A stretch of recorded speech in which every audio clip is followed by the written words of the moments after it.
Good afternoon, everybody. My name is Prentice, and I'm coming over here real quick to make a video and speak up on an issue that I saw in the news recently where I think it was like Al Sharpton, and he was talking to international groups of people in the United Nations, maybe countries from Africa, the continent of Africa, like Ghana and some other places.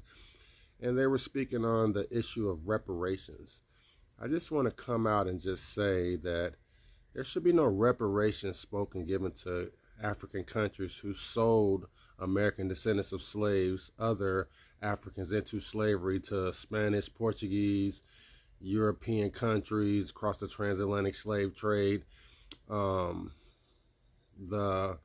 cruel, just whole institution of the transatlantic slave trade and chattel slavery that existed for nearly 400 years. That was American descendants of slaves.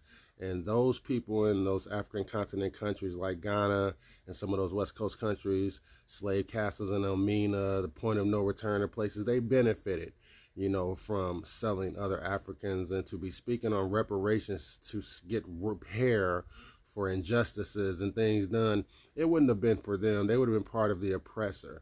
Secondly, there were women in the 1800s going into the 20th century, early 1900s, like Callie, I think her name was Callie House Page or something like that, who were fighting for reparations for slaves who were enslaved for their whole life, to get pensions and to get reparation payment, for lifetimes of servitude, free labor, which created this country in America that we sit on as we come upon 250 years of an experiment, saying 250 years of American excellence and what we portray and put out there. But the truth of the matter is that America was an experiment that was created on free labor and pseudoscience, ideological, based off of white Anglo-Saxon Christian imperial Eurocentric white supremacists, all the founders of this country, slave-owning people who,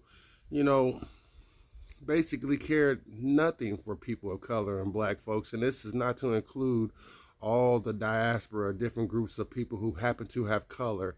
It makes me think of a story of Mahatma K. Gandhi I once taught of, where he went to school in Europe, got a law degree, was taking a train from India to South Africa, got kicked off the train for being colored, C-O-L-O-U-R, and then he went against the British, tore up his British stuff and started wearing sheets and saying go against them. But he also, early in life, before he made changes, was racist. So it's never too late for people to understand, make changes, evolve, and hopefully be a better person.